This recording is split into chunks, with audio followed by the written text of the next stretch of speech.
हम पढ़ेंगे स्पेंगलर और ओसवाल।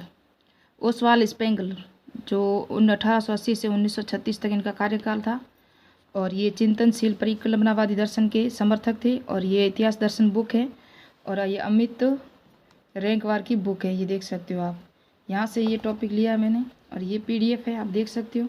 यहाँ से नोट्स बनाए हैं और कुछ ब्रजेश कुमार की बुक है, परमानंद आनंद की बुक है और कुछ पूर्व एग्जाम के प्रश्न के तौर पे जो पॉइंट मैंने इम्पोर्टेंट लिखा है तो वहाँ पूर्व एग्जाम के प्रश्न आए हुए हैं, तो वहाँ से मैं ये सारी PDF आपको बता रही हूँ और वहाँ से मैंने ये सारे नोट्स बनाए हैं। ये देख सकते हो, ये नोट्स हैं मैंने बनाए हैं और ये देखो पूरे के पूरे नोट्स। ये चक्रीय सिद्धांत है स्पेंगलर का, जिसके समर्थक विको भी थे। इन्होंने ऋतु चक्र से जो चक्रीय अवस्था थी ना, ऋतु चक्र से संस्कृति की अवधारणा को पेश किया था। ये पूरी डिटेल है और यहाँ से पूरी डिटेल है और स्पेंगलर के अनुसार कुछ परिभाषाएं थी वो भी है लिखी हुई है और इन्होंने कितनी संस्कृतियों का उल्लेख किया था और कितने काल में किया था और ये जो कर्मिक सिद्धांत है और रेखी सिद्धांत को क्यों नकारते हैं और इन्होंने टॉलमी की विचारधारा क्या थी, जो इन्होंने टॉलमी की विचारधारा दी थी ना वो क्या थी, देख सकते हो। और एकीकृत की जो इनकी आलोचना भी क्या हुई थी वो भी देखेंगे। तो ये स्टार्ट करते हैं। ओसवाल्ड स्पेंगलर 29 मई 1880 को जर्मनी के थे। ये लेखन का मुख्य बिंदु इनकी संस्कृति की अवधारणा थी। इन्होंने संस्कृति को मुख्य आधार माना था और विचारक परिकल्पनावादी चिंतनशील दर्शन के थे। और इससे पहले हमने विको और हर्डर भी पढ़ा है, तो इसको भी आप देख सकते हो। मैंने पूरी डिटेल से बताया आपको। और कुछ इनकी बुक थी the decline in the west, decline the west. ये परीक्षा में 2021 में आई थी, 2 भागों में विभाजित थी। पश्चिम का इतिहास को या पश्चिम का पतन या पश्चिमी संस्कृति का पतन, इनका हिंदी अर्थ है। और 1918 में इनका दूसरा भाग, पहला भाग 1918 में और दूसरा भाग 1922 में इनका प्रकाशित हुआ था। दूसरी बुक इनकी थी प्रजाशक्ति व समाज। एक और बुक है वो इंग्लिश में, वो नेक्स्ट में आपको लास्ट में मैंने लिखी है, बता दूंगी, जो छूट गई थी। मनुष्य एवं तकनीक यानी कि ह्यूमनेट और टेक्नोलॉजी, ह्यूमन और टेक्नोलॉजी, ये भी बुक थी इनकी। संस्कृतियों का काल इन्होंने 900 से 1000 वर्ष माना था, एक संस्कृति का काल कोई भी। इन्होंने 8 प्रकार की संस्कृतियों का वर्णन किया था और संस्कृतियों का चक्रीय सिद्धांत की अवधारणा दी थी। और चक्रीय सिद्धांत में इन्होंने को 4 कालों में बांटा था, बसंत, ग्रीष्म, शीत और पतझड़ था, मैंने वो लिखा ही नहीं है, सॉरी गलत हो गया। ग्रीष्म के बाद पतझड़ आएगा, उसके बाद आएगा शीत। यानी संस्कृति को 4 भागों में इन्होंने विभाजित किया था। जो बसंत था उसको बाल्यकाल कहा था, ग्रीष्म काल को यौनावस्था कहा था, पतझड़ को प्रौढ़ावस्था और शीतकाल को वृद्धावस्था या पतन की अवस्था कहा था। ये देख सकते हो। पहले बचपन, प्रथम काल यानी कि स्पेंगलर का प्रथम काल बसंत ऋतु थी ना, उसके किसके साथ उसकी अवधारणा को प्रस्तुत किया था, तो बचपन के साथ उसको प्रस्तुत किया था। ये परीक्षा में आया था, पहला भाग था। दूसरा भाग था ये ग्रीष्म काल, जो यौवन अवस्था में। फिर इस तरह से हम यहाँ आएंगे, पतझड़ काल था, ये था प्रौढ़ावस्था में। उसके बाद ये चौथा काल आएगा हमारा शीतकाल, जिसको वृद्धावस्था से तुलना की गई है। अब इसको हम डिटेल से देखेंगे, जहाँ जहाँ इंपॉर्टेंट लिखा है ना मैंने, वो एग्जाम में आए हुए हैं। तो बसंत ये संस्कृतियों का उदय काल माना जाता है। यह विको के देवीय काल से इसके समान तुलना की गई है, स्पेंगलर ने की थी। भारत में वैदिक सभ्यता का काल का विकास काल था। जो भारत में वैदिक काल का जो समय था ना, वो बसंत काल या बाल्यावस्था का काल था, ये स्पेंगलर ने कहा था।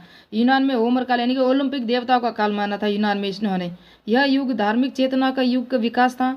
ईसाईयत के लिए ईसाईयत का काल था। फिर दूसरा काल है ग्रीष्म यानी यौवनावस्था। और संचयीवाद दृष्टिकोण, आलोचनात्मक मनोभाव का विकास, आत्मबोध काल का विकास काल था। और भारत की दृष्टि से इन्होंने क्या कहा था, भारत में यह काल उपनिषदों का काल, उपनिषदों की रचना, लेखन व विकास का काल था। भारत में कौन सा, ग्रीष्म और यौवनावस्था। और विशिष्ट दार्शनिक पद्धति और आध्यात्मिक विकास काल भी इसको स्पेंगलर ने कहा है। नगर व राज्यों का विस्तार का काल भी कहा है। पुनर्जागरण का काल भी इसको कहा है, ग्रीष्म काल यौवनावस्था को। फिर है पतझड़ काल या प्रौढ़ावस्था। यूनान में प्लेटो और अरस्तु को इसका उदय काल माना है, अरस्तु के उदय काल का काल माना है। पतझड़ काल प्रौढ़ावस्था काल था ना, जो यूनान में प्लेटो और अरस्तु 2 दार्शनिक थे ना, उसके काल से इन्होंने तुलना की है कि भी इनके उदय का काल यही काल था। बौद्धिक प्रकाष्ठा का युग तर्क युग था, इसमें तर्क युग था। स्पेंगलर के अनुसार चक्रीय सिद्धांत के अनुसार भविष्यवाणी संभव है। स्पेंगलर ने कहा था चक्रीय सिद्धांत है ना, उसके अंदर हम संस्कृतियों में भविष्यवाणी कर सकते हैं, लेकिन ने कहा था कि हम भविष्यवाणी नहीं कर सकते। भविष्यवाणी को उन्होंने महत्वपूर्ण नहीं माना था। भारत में बौद्ध और जैन जैसे तार्किक बौद्धिक दर्शनों का उदय का युग था ये पतझड़ काल या प्रौढ़ावस्था, ये भारत के साथ जोड़ा था इन्होंने। राष्ट्र राज्यों का उदय काल, महाजनपद काल का वर्णन भी किया था और मगध राज्य का उदय काल भी इन्होंने स्पेंगलर ने माना था, इस अवस्था को, पतझड़ अवस्था को। फिर है शीतकाल, शिशिरकाल या वृद्धावस्था। ये भी प्रश्न आया हुआ है कि शीतकाल की किसके साथ तुलना की गई है, तो वृद्धावस्था से की गई है। संस्कृतियों के पतन का काल, सर्जनशीलता का काल, महानगरीय सभ्यता का विकास। संस्कृति का पतन सभ्यता का उदय काल था, और इस काल में इन्होंने बहुत ही तुलना आलोचनात्मक दर्शन प्रस्तुत किया है। उन्होंने कहा लोकतंत्र की जगह एक ही सत्ता का शासन होगा। इस काल में साम्राज्य विस्तार को ही एक विकास माना जाएगा। साम्राज्य की सीमा होगी ना, उसको विस्तार हुआ तो यही विकास माना जाएगा। नए नए शासकों तानाशाहों का उदय होगा इस काल में, शीतकाल में, यानी कि पतन की तरफ जा रहा है। लोकतंत्र की जगह एक ही सत्ता का शासन हो जाएगा। प्रभु सत्ता एक हाथों में रहेगी। मनुष्य मशीन का गुलाम होकर रह जाएगा। चुनाव केवल दिखावा होगा। सरकार का सारी शक्तियों और संस्थाओं पर कब्जा हो जाएगा। ये स्पेंगलर का मानना था। यह संस्कृति के अवसान का काल था। स्पेंगलर के अनुसार शहरी वर्ग है ना, वो फर्जी हैं, और शहर के लोग है ना द्रुत कपटी होते हैं। छल कपट से शहर इन समस्याओं को खड़ी कर देते हैं। शहर का जीवन विरोधाभास से। ये किसने कहा था? स्पेंगलर ने कहा था। मीडिया गलत लोगों के हाथों में बिक जाएगी। जन आंदोलन, हड़तालें, रैलियां, जन आभार सब खत्म हो जाएगा। फिर संस्कृति का पतन हो जाएगा। ये स्पेंगलर का कहना था। यह युग सभ्यता का आरंभ हो जाएगा, यानी कि इस युग में सभ्यता का आरंभ हो जाएगा और संस्कृति का अंत हो जाएगा। जबकि जो मानते हैं ना टाइनबी, वो कहते हैं पहले सभ्यता आएगी, बाद में संस्कृति का आरंभ होगा। और जो स्पेंगलर कहते हैं ना, उन्होंने कहा कि पहले संस्कृति होगी, उसका पतन होगा, फिर सभ्यता का आरंभ होगा। कर्मिक सिद्धांत, रेखीय सिद्धांत को नकारते हैं। स्पेंगलर प्राचीन, मध्य, आधुनिक इतिहास को नकारते हैं। जो कर्मिक काल में हुआ था उसको नकारते हैं। विश्व इतिहास की अवधारणा, यानी आदिम अवस्था से मनुष्य उच्च और उच्चतर की अवस्था से जा रहा है, लेकिन स्पेंगलर इस अवधारणा को भी नकारते हैं। यानी कि ये रेखीय को भी यानी कि ये परीक्षा में प्रश्न आया हुआ है कि स्पेंगलर ने इतिहास को कहा रेखीय कहा था या कर्मिक कहा था, तो न रेखीय कहा था न कर्मिक कहा था, है ना, तो कुछ भी नहीं कहा था। और इतिहास जो विकास होता है ना, वो कर्मिक होता है, न कि रेखीय होता है। ये वे कहते हैं इतिहास अनेक संस्कृतियों के जीवन वर्त का योग है। इन्होंने संस्कृति को जीवित आत्मा माना था, क्योंकि एक समय पर संस्कृति की मृत्यु हो जाती है।